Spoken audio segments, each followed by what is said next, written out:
हमारा फेफड़े का मॉडल है, ये है श्वास नली, अरे फेफड़ा और ये डायफ्राम। जब हम डायफ्राम सिकुड़ता फूलता रहता है, जब हम डायफ्राम सिकुड़ता है तब हमारा फेफड़ा ये ऐसा काम करता है, ऑक्सीजन लेता है। चुंबक लगे इसके शमन ध्रुव के कारण आमने सामने होने के कारण इसमें प्रतिक्रिया बल लगे, इसके कारण जो पेंसिल जो हमारे तैर। ये विद्युत जनरेटर है, इस पे हमने सिरिंज रखा है। सिरिंज में हमने कॉपर वायर को 1000 टाइम इसको रोल किया। रोल करने के बाद हमने 2 सिरे रख रखे थे, उसको हमने से जोड़ रखा है। फिर जाके इसके नीचे हमने एक मैग्नेट डाल रखा है। मैग्नेट के अंदर हमने इसके अंदर मैग्नेट डाल रखा है और इसको हमने बंद कर दिया। और उसके बाद हम इसको पुश करेंगे तो इस पर लाइट जलेगा, तो इसे कहते हैं जनरेटर। एक तरफ तोता बना है और एक तरफ पिंजरा बना है। अगर हम धीरे से घुमाएंगे तो ऐसा लगेगा कि अलग अलग तरफ बना है। अगर इसी के हम जोर से घुमाएंगे तो इससे लगेगा कि तोता पिंजरे के अंदर है। ये देखिए, तो जैसा हमारा प्रोजेक्ट है हथेली में छेद, तो जिस हाथ से पकड़ेंगे उसी आँख में लगा के फिर ये हाथ को चिपका देना है इसके साथ, फिर ये दिखेगा हमारा आँख में छेद, हथेली में छेद। अरे सर, ये प्रकाश का पद है सर। इसे सर जैसे हम कोई लेज़र लाइट को सर हम कहीं पे मारेंगे किसी पॉइंट में, तो सर हमें खाली लेज़र लाइट का पॉइंट दिखाई देगा। लेकिन सर अगर हम इसके अंदर बोतल के अंदर एक चैम्बर के अंदर हम धुआं भर देंगे सर, तो उस लेज़र को मारेंगे तो सर हमें एक रे दिखाई देगी, लाइन। जो ये लाइन है सर, हमें पार्टिकल जैसे धुएं की वजह से पार्टिकल में टकराने की वजह से सर हमें पता चलता है कि ये लाइन है इसमें। सर ये है न्यूटन डिस्क। इसमें ना रेनबो के 7 कलर है। जब हम इसको घुमाएंगे तो ये हमारे आँखें हैं ना, इस कलरों को अलग अलग नहीं देख पाती है। जब हम इसे घुमाते हैं पूरा ये पूरा एक ही कलर हो जाता है, वाइट सफ़ेद दिखता है। ऐसा क्यों हो रहा है सर? ऐसा हमारे आँखों के कारण हो रहा है। हमारा आँख ना रेटिना पर जो बिंदु कैप्चर होता है ना, तो ये गति के कारण नहीं कर पाता है। Okay, very good. Ramesh sir, एक विशेष अनुरोध होगा आपसे, इसकी मदद से हम कहीं इसके तुरंत बाद 9 से अधिक के बच्चों को आप जाके लिए लेकर आएंगे। सबमरीन पानी के अंदर रह के बाहर की गतिविधियों को देखता है कि कोई दुश्मन जहाज आ रहा है कि नहीं। और इसको बनाने के लिए हमने यहाँ पे 45 डिग्री में 2 शीशे लगाए हैं। ओके, कौन से एंगल पे लगाए हैं? 45 डिग्री। ओके, जो यहाँ से लाइट आता है उसको 90 डिग्री में रिफ्लेक्ट करके यहाँ आता है और यहाँ से बाहर की हमें आँखों में आते हैं तो हम देख पाते हैं। Okay, sit down. और ये देख रहे हैं, ओके, हाँ बताओ, ये है तुम्हारा परावर्तन का नियम। हाँ बताइए। सर इधर से हाँ, परावर्तन का इंसिडेंस रे जाएगा और इधर से आप मतलब रिफ्लेक्ट होकर इधर आएगा।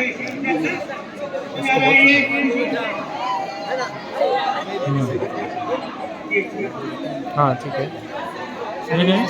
यहाँ से इंसिडेंस रे अंदर जाएगा और ऐसे रिफ्लेक्ट होके वापस आ रही है, एंगल से वापस आएगा। Okay, sit down. Okay, now tell me, बताओ इसके बारे में। इसका जो मॉडल है वो वास्तविक पट्टी बनाता है। हाँ, और हमारा मस्तिष्क तरह वो उसको सीधा कर देता है, मतलब उत्तर लेंस है दोनों ना, आंखों से जो देखते हैं वो उल्टा ही बनता है पर्दे पर, हमारा प्रतिबिंब, और वो मस्तिष्क में जाके सीधा कर देता है। बताओ। सर प्रकाश का अपवर्तन है। सर प्रकाश जब सघन से विरल में जाता है तो सर ये प्रकाश अपना दिशा को विचलित कर देता है। सर जैसे पानी का घनत्व ज़्यादा होता है, जो पानी के घनत्व से अणुओं से टकरा कर अपने दिशा को बदल देता है और थोड़ा सा हल्का सा मुड़ जाता है। Very good, very good. एक छोटी बॉल है और एक बड़ी बॉल है। हाँ, तो हम दोनों बॉल को समान ऊंचाई से गिराएंगे तो दोनों एक साथ अंदर चला जाएगा। Very good. और हाँ, वेरी गुड। इसके ऊपर से गिराएंगे तो एक छोटा वाला बाहर निकल आएगा और बड़ा वाला अंदर चला जाएगा। ओके। क्योंकि वो ये ठोस है और ये हल्का है और इसमें फोर्स से ज़्यादा लगेगा, वेलोसिटी है, इसलिए वो छोटी वाली उछल के बाहर निकल आएगी। ओके, सर ये स्ट्रॉ यहाँ से लीक हो गया। स्ट्रॉ लीक हो गया। अच्छा, स्ट्रॉ लीक हुआ ना, कोई बात नहीं। हाँ, सर ये ना वो उसमें टी पे ले आओ, लेगी ले आओ।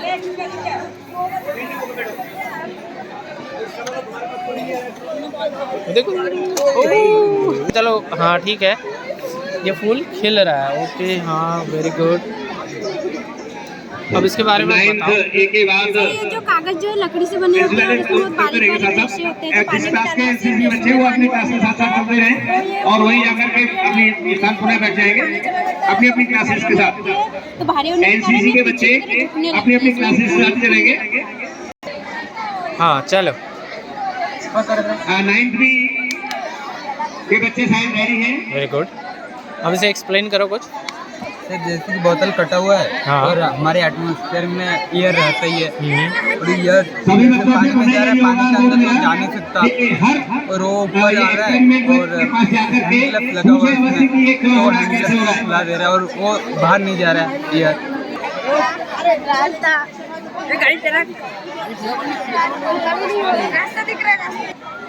हाँ ये अनंत पथ है। अनंत पथ है। हाँ ठीक है। इसको हम ऐसा क्यों हो रहा है? ये अपन थीटा है इसका सूत्र और थीटा की जगह हम इसका मान रखेंगे तो 0 है इसका मान। 0 को रखेंगे तो इसका निकलेगा इन्फिनिट ले। इसके लिए हम इसको बोलते हैं अनंत पथ। Very good. चलो आप बताओ। मिरर्स के बीच में एंगल जितना कम होता है उतना ज़्यादा इमेजेस फॉर्म होते हैं। हाँ ग्रेट। और करो इसको और करो। Very good. हाँ बहुत बढ़िया। जड़त्व का नियम, हाँ बताइए।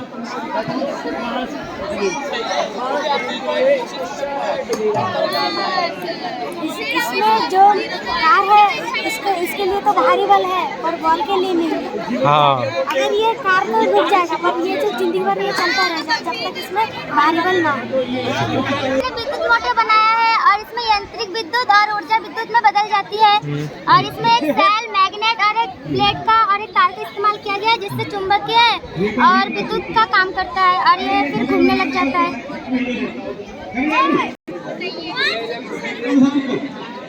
इलेक्ट्रोमैग्नेट सही से हम इलेक्ट्रिसिटी की मदद से सर हम इससे मैग्नेट का पावर ला सकते हैं और ये जब चाहे हम इलेक्ट्रिसिटी हटा के सर मैग्नेट का वो पावर कम कर सकते हैं। मतलब इलेक्ट्रिसिटी की मदद से सर हम yes sir. Okay now explain. Sir मतलब दो ऊपर के दो चुंबक है नीचे एक चुंबक के दोनों अपोजिट साइड है इसलिए वो अट्रैक्शन हो रहा है और ऊपर से फूंक मारे तो ये घूम रहा है। ओके जैसे कि लोहे का ये लोहे का लाइन है और इसमें ये लोहे का अगर डालेंगे तो ये डायरेक्ट नीचे गिर जाएगा क्योंकि इसमें फोर्स ऑफ ग्रेविटी लग रहा है और ये घूमता नहीं है। और इसके अगर हम इसमें मैग्नेट डालेंगे सिंगल मैग्नेट डालेंगे तो इसमें फोर्स ऑफ अट्रैक्शन लग रहा है और ग्रेविटी के कारण नीचे आ रहा है। इसमें फोर्स ऑफ अट्रैक्शन की वजह से ये घूम रहा है और ये जैसे कि हम इसमें दो डालेंगे, अगर इसमें हमने 2 डाला तो इसमें फोर्स ऑफ अट्रैक्शन बढ़ जाएगा तो इसका जो स्पीड है पहले से बढ़ जाएगा स्पीड, लेकिन जो नीचे आ रहा है वो ग्रेविटी सेम रहेगा। ओके और उसे सेम तरीके से जैसे सिंगल में आ रहा था वैसे ही डबल में भी सेम तरीके से नीचे आएगा। Okay good. पहले हमने इसमें 2 मैग्नेट्स लिए और मैग्नेट के ऊपर हमने एक ब्लैंक पेज रखा और इस बॉक्स के अंदर कुछ आयरन के छोटे छोटे पार्टिकल्स हैं जिसको हम अगर इसके ऊपर स्प्रेड करते हैं तो हमें कुछ स्ट्रक्चर मिलते हैं जिसको हम मैग्नेटिक फील्ड लाइंस बोलते हैं। और ये मैग्नेटिक फील्ड लाइंस हमें दिख रहा है कि सबसे ज़्यादा जो पार्टिकल है वो मैग्नेट के पोल में चिपका है और मैग्नेट के पोल में चिपका इसका मतलब हमें पता चलता है कि सबसे ज़्यादा अट्रैक्शन ऑफ फोर्स मैग्नेट के पोल में होता है। Very good. और ये लाइंस कभी एक दूसरे को इंटरसेक्ट नहीं करती है, हमेशा एक्सटर्नली नॉर्थ से साउथ की ओर जाती है और इंटरनली साउथ से नॉर्थ की ओर जाती है। मौसम क्यों बदलता है?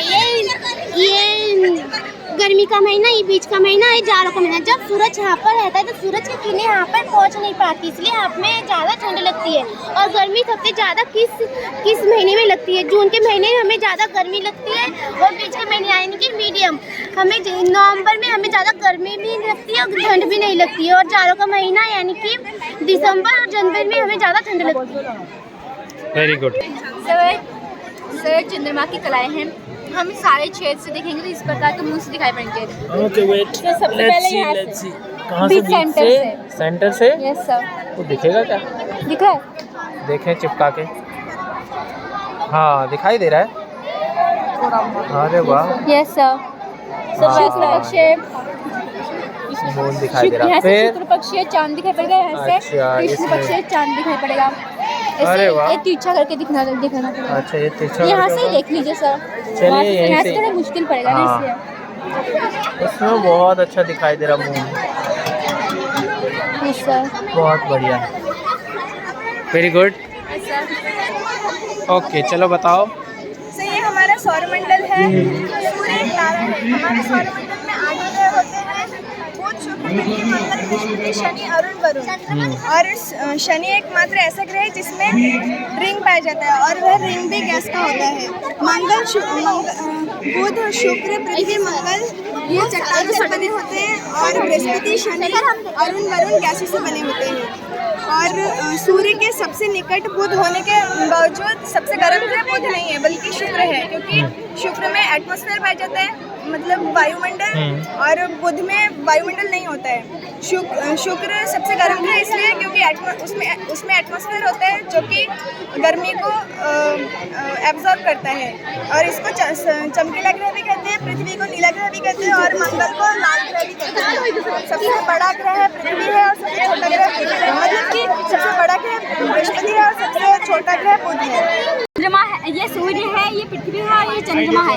इसको एक जैसे ही इसने जुलाई से शुरू किया था, ये जुलाई तक आते आते इसको 365 दिन लगते हैं और पृथ्वी अपने जगह पे 24 घंटे में एक चक्कर लगाती है। और चंद्रमा को इसको घूमने में, पूरा चक्कर लगाने में इसको 28 दिन लगते हैं और ये अपने जगह पे भी 28 दिन में ही घूमता है।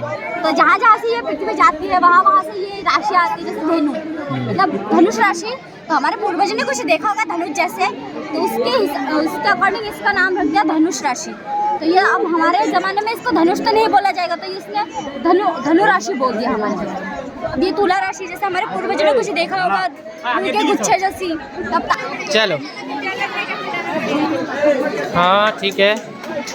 ये वाला नहीं जाएगा क्योंकि इसका जो पेट है ना, तो यहाँ पे आके थोड़ा सा है और इसका ये वाला तो बराबर है, इसलिए नीचे को ही आ रहा है। और ये वाला बराबर नहीं है, यहाँ पे थोड़ा है लेकिन यहाँ पे आके बराबर हो जा रहा है ना। इसका पेट जो है ना वो पूरा जा रहा है अंदर ही, तो इसलिए रुक जा रहा है। और यहाँ पे कम है, इसका साइज पूरा बराबर नहीं है, यहाँ पे आके पूरा बराबर हो रहा है, इसलिए ये ऐसा हो रहा है।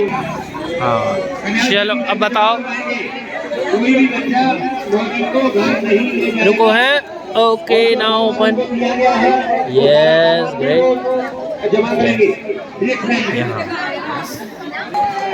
एक्सप्लेन करो सर। हाँ ओके सर, ये पेंसिल है। क्या बोल रहा हूँ? हाँ हाँ ठीक है बताओ, तो एक पेंसिल है, जब हम इसे बैलेंस करेंगे तो ये बैलेंस हो रहा है अपने हमारे एक फिंगर में बैलेंस हो रहा है। ओके, जब हम मतलब इसके जो बैलेंस जहाँ पे हो रहा है, इसके मतलब सेंटर ऑफ ग्रेविटी, मतलब इसका मिड पॉइंट ये है। ओके, जब इस पेंसिल के एक साइड में हम वेट को डालेंगे तो इसका जो सेंटर ऑफ ग्रेविटी है वो शिफ्ट होकर आएगा इस लोड की ओर। ये लोड की ओर है, इसलिए बैलेंस हो रहा है। और सर इसका सिंपल सा मतलब ये है कि कोई यूनिफॉर्म चीज़ होती है सर, इसका सेंटर ऑफ ग्रेविटी उसके सेंटर में होता है और इसके सेंटर में होता है, इसका सेंटर ऑफ ग्रेविटी इसके सेंटर में होता है। सर ये सीढ़ी का संतुलन है। जैसे ही ये इसको हम अगर हम कील के ऊपर घुसाएंगे तो ये नहीं रुकेगा। इसका जो सेंटर ऑफ मास है, इसको अगर हम एक भारी चीज़ रखेंगे साइड में तो इसका सेंटर ऑफ मास खिसक के इधर साइड आ जाएगा और ये सीढ़ी ये बैलेंस हो जाएगा। बताओ सर ये जितनी गुड्डा है इसे जितना गिराओगे उतना खड़ा होगा ये।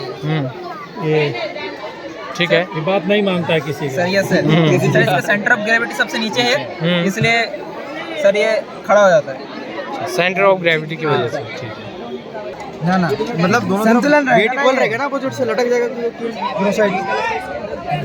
तो इसके मिडल पे एक कील लगा देंगे जिससे लॉक रेडी है, तो लॉक हो जाएगा सर बिल्कुल। इसको ऐसे करके इस पर बैठा देंगे।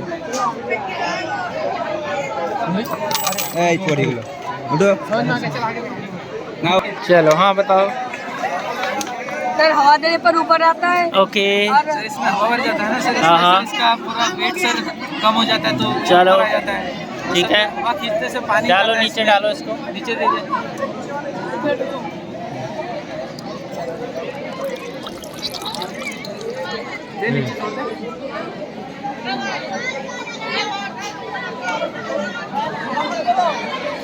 ओके। इसका नाम है आसान पनडुब्बी।